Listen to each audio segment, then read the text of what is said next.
Desconcertante. Hola, Gra, ¿cómo estás? Hola, ¿cómo ¿Qué tal? estás? Fabián. Tenés mudo el micrófono, Fabián. Bueno, estoy Ahí, dando la ahí estoy, bienvenida hola. de nuevo a los que se van ¿Cómo están? agregando. Y les estoy Bueno, muy bien, acá comentando, estamos. Fabián, que bueno, que mantengan apagado el micrófono, porque si no todos Sí, los ruidos de fondo se escuchan. exacto. Sí. Qué lindo, Hola, voy viendo las caras conocidas que se van sumando. ¿qué tal? Bueno, mientras van sumándose, les voy comentando cómo va a ser la dinámica. La conferencia dura 40 minutos y el Zoom se cierra a partir de ahí. Entonces, después van a volver a ingresar con el mismo link, vuelven a ingresar para la segunda parte, que es el taller práctico de elaboración de fermentados. Eso con el mismo link. O sea, tenemos 40 minutos ahora, de los cuales vamos a utilizar aproximadamente 25 o 30 minutos para hablar sobre el tema, y esto para ir contestando preguntas.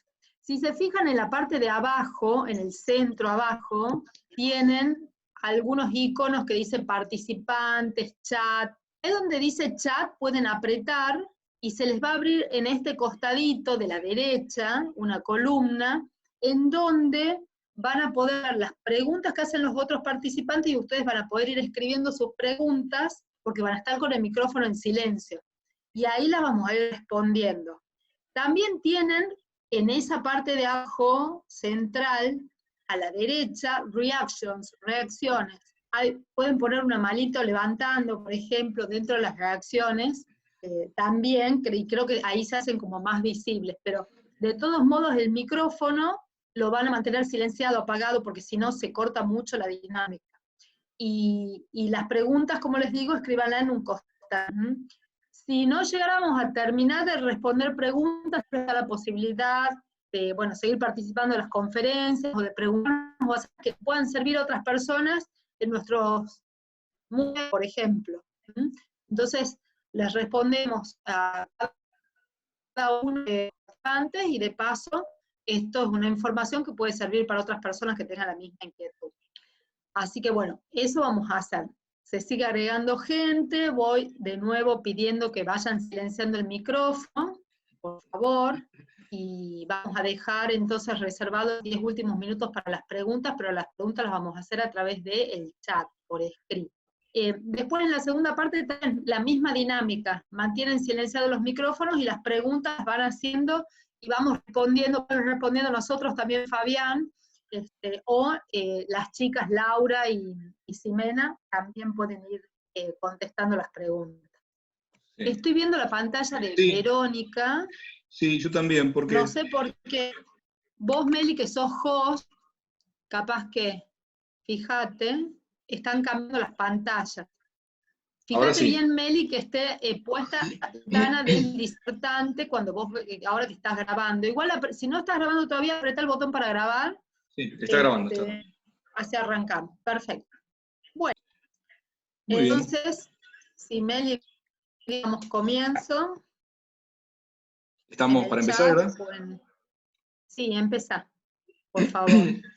Bueno, muy bien. ¿Cómo están? Buenas tardes. Un gusto a todos. Soy Fabián Volpe, ya algunos me conocen, el director de Red de Medicina Integrativa acá en Buenos Aires. Bueno, vamos a hablar un poquito de, primero, qué es microbiota. Antiguamente se llamaba flora intestinal. Se dejó de usar este término de flora intestinal simplemente por el hecho de que aludía a algo más vegetal. Y acá no hablamos del reino vegetal, sino de lo que son bacterias fundamentalmente, virus, parásitos y hongos. Básicamente, microbiota es de micro, de chiquito, y biota es de la vida chiquita. Y esa vida chiquita está en todo nuestro organismo, tanto afuera como por dentro. Nosotros en realidad habitamos a estos bichitos amigos, que como les decía, la composición es múltiple, y hoy por hoy, con todo el tema de la pandemia, del temor y del caos que se está generando, sin subestimar los hechos reales y evidentes, tenemos que pensar en que coexistimos con virus, bacterias, parásitos y hongos desde tiempos remotos, inmemorables. Desde ya que en nuestro cuerpo, esta microbiota, estos bichitos, son hospedarios. Yo siempre digo, nos gusta decir que en realidad los hospedarios somos nosotros de ellos, porque más o menos hay un... Valentín, te en mi auricular. Hay un micrófono, creo que está prendido ahí. Dale. 1 a 10, digamos, una cantidad de células nuestras por cada 10 bichitos amigos, digamos, bacterias, ¿no es cierto? Entonces, esta comunidad, este equilibrio, se empieza a gestar desde previo al nacimiento, podríamos decir, es decir, durante nuestra formación en la vida, en el vientre materno, se empieza a formar, y antiguamente se creía que la placenta era un medio estéril, que nada pasaba ahí, que no había ningún bichito. Entonces, hoy conocemos que a través de distintos mecanismos se empieza a poblar de estas bacterias amigas para que al nacer, y decimos al nacer por vías naturales, por parto natural, digamos, el organismo, a partir del nacimiento, se empieza a poblar, ¿sí? Porque el niño al nacer por la vía vaginal empieza a ser invadido naturalmente y positivamente por la cavidad nasal, por la boca, empieza a deglutir y su intestino se empieza a poblar con estos bichitos amigos. La historia es esta, entonces. El niño nace por parto vaginal y empieza a generar una constitución que se va a ir desarrollando hasta los 3 años de vida, donde esta microbiota, esta antiguamente llamada flora intestinal, ya estaba completa. Y va a depender mucho si el niño juegue en un parque, viva en un departamento, tenga hermanitos, tenga mascotas, qué coma, qué no coma y demás. Entonces, eso es lo que va a constituir lo que llamamos la microbiota. Y recordemos que el microbioma en general es toda la cantidad de bichitos que tenemos adentro y afuera, en la piel, en la nariz, y en los pulmones, y en la placenta. Tal vez algunos están preguntando... Quería decir una cosita respecto a esto que vos estabas mencionando, es como, resaltando esto que vos decís, ¿no? Es esa etapa desde la gestación hasta los 2 o 3 primeros años de vida, es la ventana de oportunidad de instalación, de modulación de la microbiota, ¿no? Por eso es tan importante. A partir de ahí sí se pueden producir cambios, pero bueno, si tenemos la oportunidad de intervenir en ese momento de la vida, eso para las mamás gestantes y para los niños en la primera infancia es fantástico.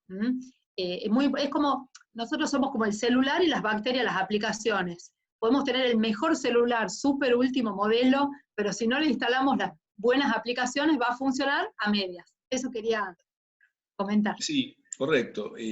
Por eso, digamos, dentro de las posibilidades que la madre tenga, digamos, si no hay complicaciones, o si es de la voluntad natural de la mamá, el parto vaginal en ese sentido colabora por este motivo que estábamos comentando. Y la lactancia, dar la teta, también, y hasta edades por lo menos recomendadas, que son 1 año, 1 año y medio, es muy importante para justamente darle los precursores, digamos, los elementos para que esa microbiota sea más estable, se defienda el ser nacido o el niño en su primera etapa biológica, para, digamos, evitar que entren algunos patógenos, es decir, bichitos que no queremos que estén con nosotros.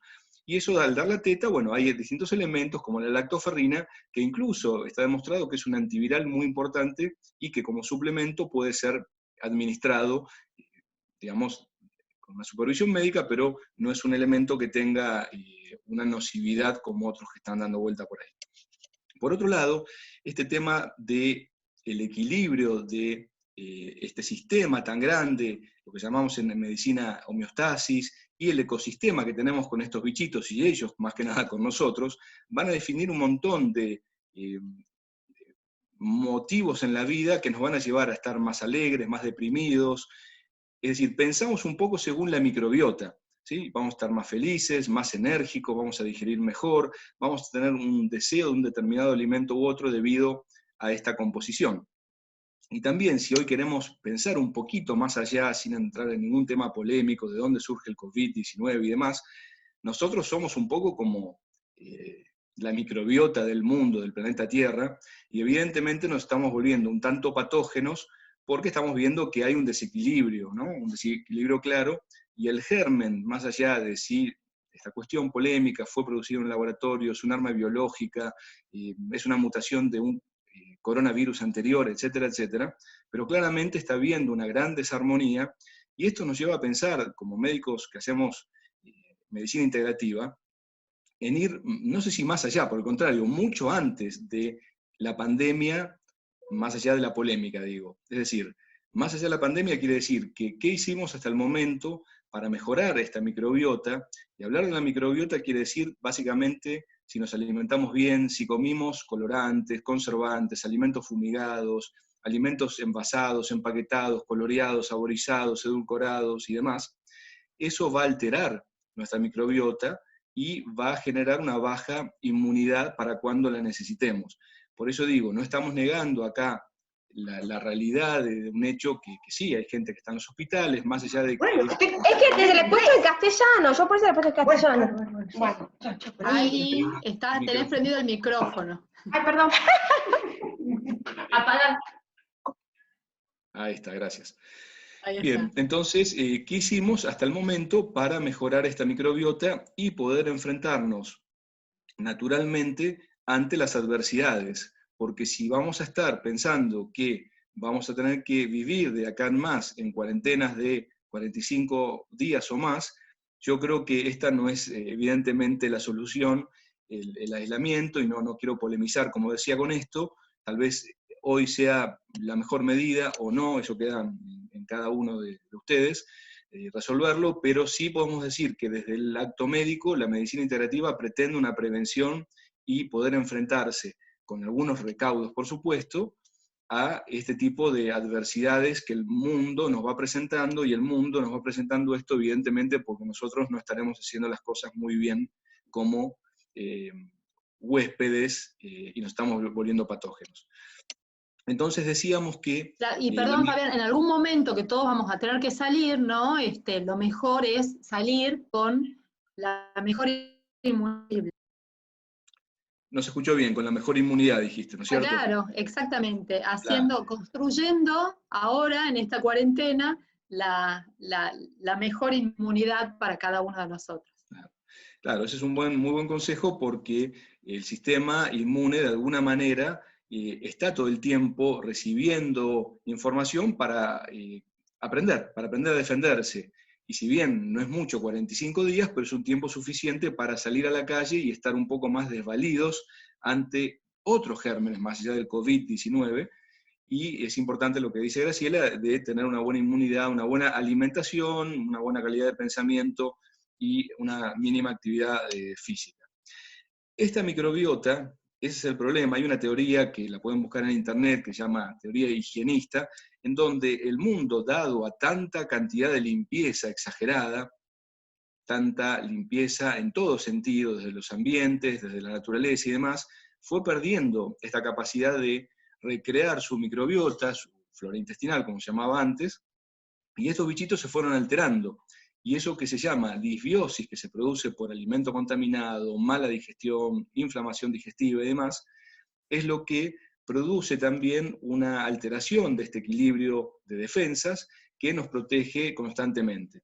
También es muy importante aclarar que este equilibrio de la microbiota se va afectando por causas farmacológicas, y esto es un hecho muy importante, porque todo el tema de los antiácidos, los antibióticos fundamentalmente, anticonceptivos y anti, todo esto van dañando esta flora intestinal, esta microbiota, y nos van haciendo perder un equilibrio de estos bichitos, porque cuando proliferan algunos, esto no está bueno, cuando proliferan otros tampoco, o sea, tiene que haber un equilibrio, un ecosistema. Entonces es importante tener presente esto. Y esta restitución, por eso que muchas veces cuando se da un antibiótico derivado de las penicilinas, el famoso amoxicilina y demás, se da después un probiótico, lactobacillus, derivado de los bacilos lácticos, para restablecer esta microbiota. O cuando hay una infección digestiva intestinal muy importante, también se restablece de esta manera. Entonces, como decíamos, y la placenta se sabe que no es estéril, el niño nace y se va enfrentando a estos bichitos amigos. ¿Qué pasa, digamos, se preguntarán también qué pasa si el niño nació por cesárea? Bueno, la vida va a seguir igual, y después se va a ir colonizando con el ambiente. Pero algo muy efectivo es justamente bañar con los líquidos vaginales de la placenta, digamos, de los líquidos vaginales, disculpen, de la madre en el nacimiento para que sea colonizado cuando el niño nace por parto vaginal y, bueno, se le mete en la boca con una sondita en la nariz y empieza a colonizarse para que digiera esto y empiece a repoblar su intestino, ¿bien?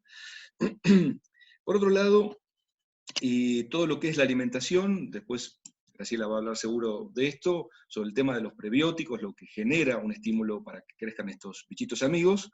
Y también hoy sabemos que no solamente la placenta es estéril, sino que el pulmón, hablando de la relación del COVID y el síndrome respiratorio de distrés agudo, básicamente el pulmón antes se creía que era estéril, no lo es, nada es estéril, y entonces hoy se está viendo a la luz de la ciencia realmente más avanzada y moderna, todo el tema de la evolución de la microbiota y el conocimiento de la misma, y realmente se ha visto que para patologías tan serias como el dengue, el HIV, como otras no tan graves, como por ejemplo las úlceras por el Helicobacter pylori, que es una bacteria que habita en el estómago, todo esto, digamos, es importante mantener a raya y bien equilibrada la microbiota, para justamente evitar este tipo de cuestiones, ¿no es cierto?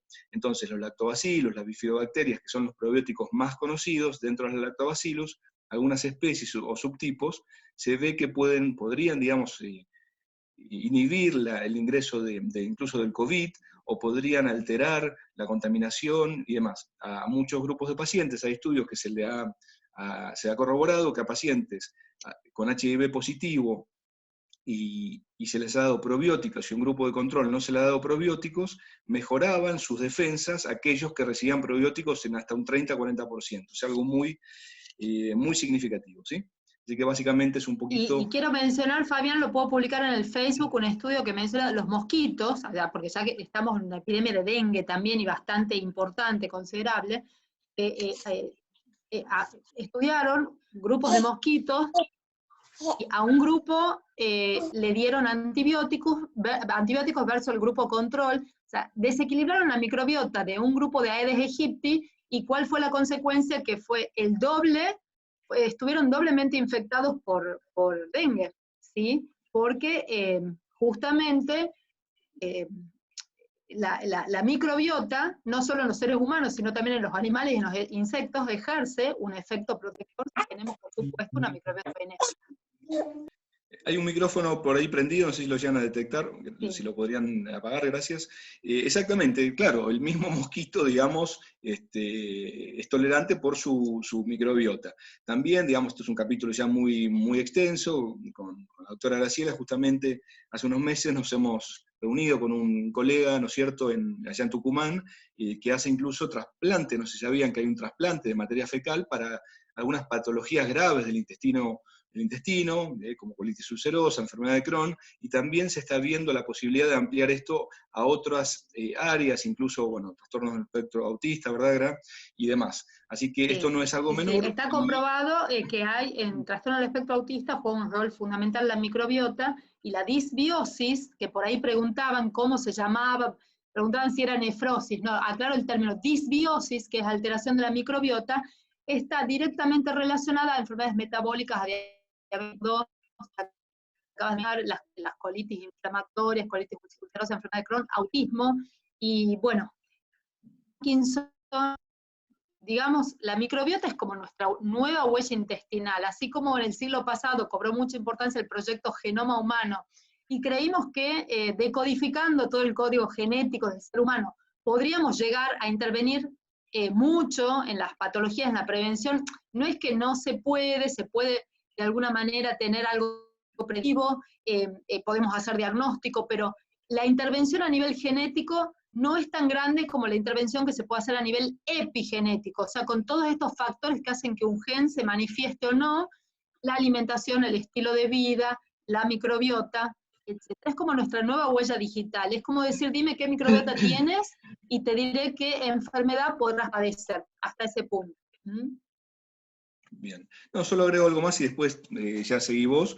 Y justamente, disbiosis, para aclarar un poquito más aún, es como una alteración, ¿verdad? Es decir, muchos bichitos amigos que están en el intestino bajo, intestino grueso, ascienden hacia el intestino delgado, donde no tienen que estar, o al menos no en esas cantidades. Es decir, como, digamos, yo tengo un montón de vecinos en mi edificio, pero tienen que vivir en sus departamentos, no en el mío. Entonces, cuando hay este tipo de alteraciones se llama disbiosis, y esto genera, bueno, un caos en todo el metabolismo y el sistema inmunológico del ser humano. Además, se separan las paredes del intestino, y por otro lado, justamente empiezan a filtrarse. Estás compartiendo ahora una pantalla, ¿verdad? Sí, voy a compartir esto que estás diciendo. Bien, Sí. entonces se separan las paredes del intestino, o sea, las celulitas entre una y otra, y en vez de pasar el alimento, llamémosle, por estas celulitas, procesarse y llevarse a la sangre, muchas veces pasa directamente hacia la sangre, y esto genera una inflamación generalizada en todo el organismo. También hay traslocación bacteriana, quiere decir que bichitos que tenían que estar en el huequito de la luz del tubo digestivo pasan a la sangre, y esto es también un motivo de distintas patologías autoinmunes, por ejemplo, la artritis reumatoide, síndrome de Sjögren y demás, sin ponernos demasiado técnicos.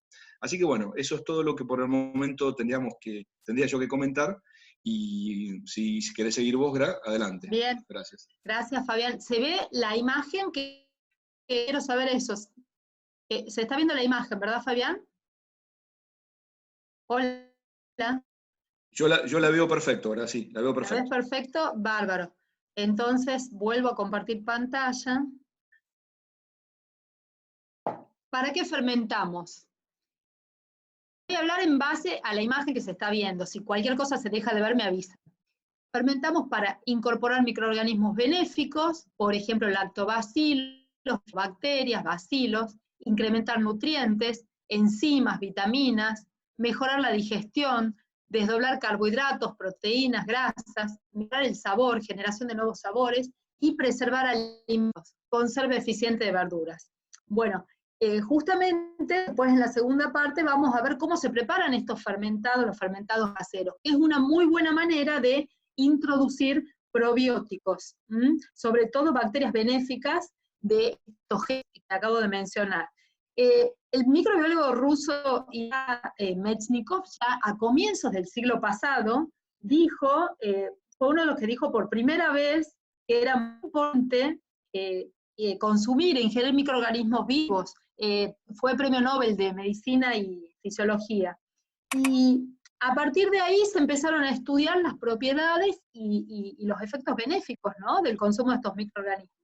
Y tenemos en todas las culturas, tradiciones, fermentados ancestrales, que algunos de ellos que voy a mencionar son el kéfir, o enzimático Rejuvelac o Rejuvelac, ¿sí?, que puede ser de repollo, de semillas, la kombucha, el kimchi, el chucrut, el miso. O sea, cada cultura o muchas culturas ancestrales, hay archivos que datan de hace centenares de años, hace muchos siglos, del consumo, los beneficios que encontraban todos estos pueblos que consumían los llamados probióticos, ya sea en forma de líquido como el kéfir, o en la kombucha, o en forma sólida. Por ejemplo, el miso, que consume en Japón, en China, significa agradable sabor, el nombre, además de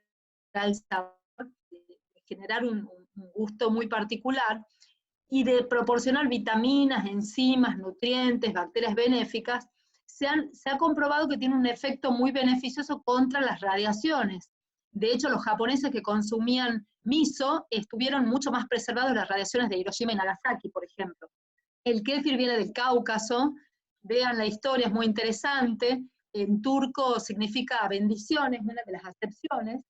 Y también dicen que Mahoma se lo regaló a monjes ortodoxos, y no podían revelar el secreto de su preparación, de alguna manera revelar el secreto de su fuerza y su inmunidad. Y el chucrut, que los marineros alemanes transportaban en los barcos, se embarcaban meses y no sufrían de escorbuto porque tenían, gracias al chucrut, la vitamina C, por ejemplo, entre otras vitaminas, y además no necesitan cadena, justamente actúan como conservantes, todos los probióticos, las bacterias que contienen se defienden solas, ¿sí? No permiten justamente que entren patógenos y que generen el estado de putrefacción del alimento.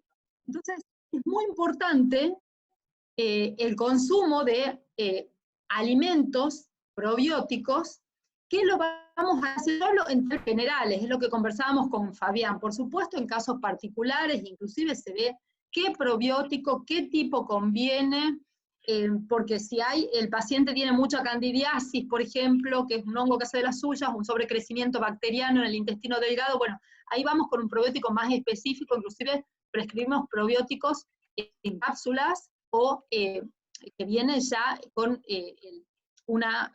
estudiados, ¿sí? Con una fracción controlada.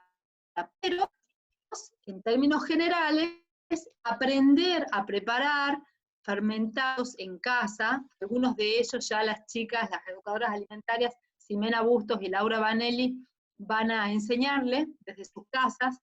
Algunos son tan simples y económicos, necesitan un repollo, por ejemplo, para preparar el Jubelac de repollo, o algunas lentejas para preparar el Jubelac de lentejas. Y para que se requieren unos nodulitos y así.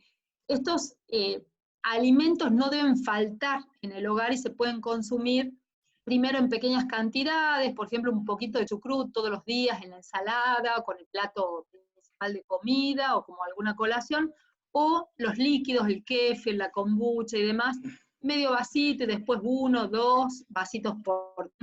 Entonces, así vamos a hacer una permanente incorporación de microorganismos benéficos, y vamos a ir también desplazando a las bacterias patógenas. La microbiota no se cambia, no se transforma de un día para el otro, ¿sí?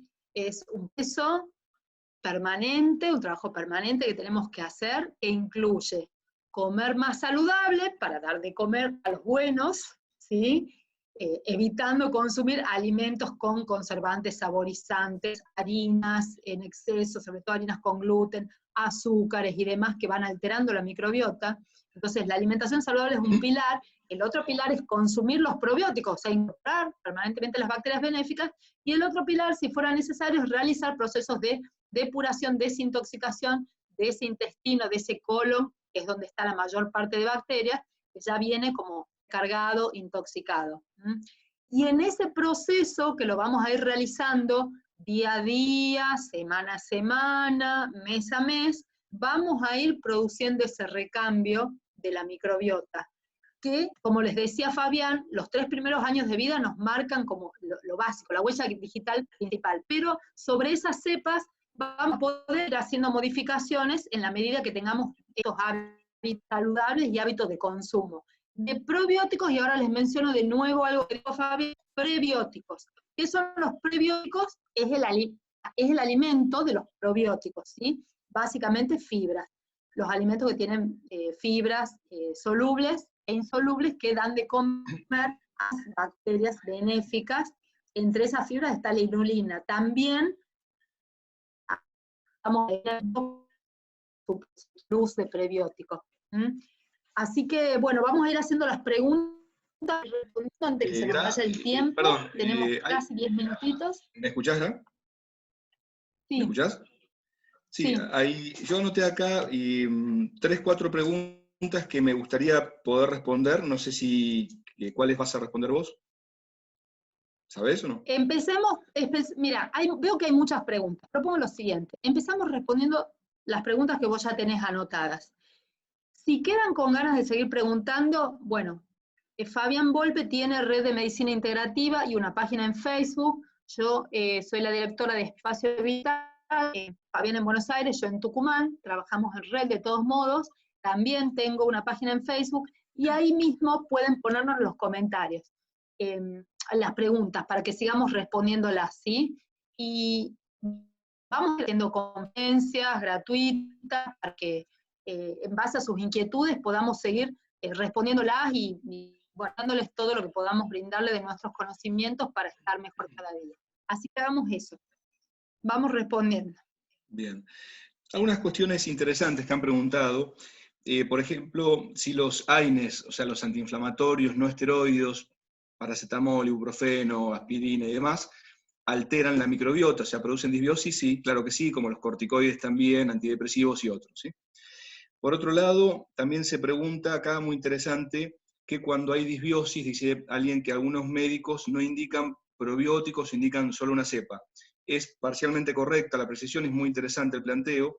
Cuando hay una disbiosis a predominio básicamente del lactobacillus, en ese caso no tenemos que dar probióticos ricos en lactobacillus, porque si no estaríamos agravando la situación. Muchas veces cuando en el sistema digestivo, ya en el inicio en la boca, digamos, nos está faltando una enzima para digerir hidratos de carbono, que es la amilasa, proliferan también. Entonces, conociendo esto con un estudio de sangre, sabiendo si hay suficiente amilasa o no, si hay un predominio del lactobacillus, claro, ahí no tenemos que dar ese tipo de probióticos, sino otro tipo de probióticos, como por ejemplo los esporulados, ¿sí? Que de hecho van a ser interesantes, y anexo con otra pregunta, cuando hay una candidiasis, que muchas veces los lactobacillus funcionan y en otras ocasiones no, es mejor competir con la cándida con este tipo de esporulados y con otro tipo de nutrientes que son interesantes y exceden esta charla de tipo vitamínicos y demás. Preguntan también, y bueno, esto ya lo había dicho, la candidiasis, y también sobre qué pasa con la microbiota y el consumo de carne, mientras que el consumo de productos de origen animal sea idealmente, o básicamente, de origen, digamos, biológico, es decir, de carnes de pastoreo, sin que ese animal no haya comido ningún tipo de suplementación en el alimento, sino que haya comido pasto, que ese pasto no esté contaminado o carente, o sea, con, por ejemplo, fumigantes como el glifosato, o no estén los suelos carentes de vitamina B12, ese tipo de alimentación es fundamental porque el ser humano se ha, digamos, ha hecho también, ha madurado su microbiota y su evolución cerebral y demás con las grasas de origen animal. Entonces, una dieta, digamos, rica en vegetales y con productos de origen animal en forma moderada y cantidades moderadas y en un origen que sea de muy buena calidad, tanto en el huevo, como los lácteos, como los yogures y como las carnes, es parte de lo que forma la microbiota en su constitución normal. Hasta ahí yo ¿Puedo respondo. decir algo, un minutito? Sobre esto que acabas de decir, personas que consumen variedad de 30 vegetales semanalmente tienen mucha menos resistencia a los antibióticos, ¿sí? Eso se ha determinado Claro. ya científicamente. Sí, Y sí, otra totalmente. cosa que quería comentar es sobre que siempre priorizamos, resaltamos lo individual, ¿no? Si, por ejemplo, hay mucho Clostridium, normalmente restringimos el consumo de carne, ¿no? No lo limitamos totalmente, pero sí lo restringimos, pero si hay mucha cándida, y la persona intenta hacer una dieta más vegetariana, tiende a consumir demasiadas harinas, carbohidratos, entonces es contraproducente. Así que bueno, siempre también atendemos a todas estas cuestiones individuales, pero en sí, como dice Fabián, una dieta equilibrada en nutrientes y siempre priorizando lo orgánico. Sí, cuanto más variedad, mejor. Se ha demostrado que sí, justamente, que las mejores microbiotas son las más variadas, no solamente entre distintos tipos de alimentos, origen vegetal o no, sino entre, como decía Gran, entre la diversidad que permite la alimentación natural. El colon es anaeróbico en general, ¿no es cierto? El intestino grueso es anaeróbico, o sea, hay falta de oxígeno. Entonces ahí va a haber más bichitos anaeróbicos, y no es que se produzcan particularmente por la carne. De hecho, hay un factor, de crecimiento cerebral también, que se produce por el alimento cárnico, que en demasiada cantidad justamente aumenta el riesgo cardíaco, se llama TMAO, bueno, es un nombre técnico, químico. Así que la calidad es lo más importante, o sea, la alimentación que sea biológica. Acá están preguntando justamente en base a eso, orgánico es difícil conseguir en nuestro país, la carne genera microbiota putrefacta, anaeróbica, bueno, respondemos brevemente, orgánico es lo que se consiga, y si no, agroecológico, conocer al pequeño productor, o el huevo o la carne, el gallinero en el fondo de la casa de algún conocido, por ejemplo. Bueno, ir buscando dentro de lo que cada uno puede en su provincia, los mejores productos, y fomentar eso.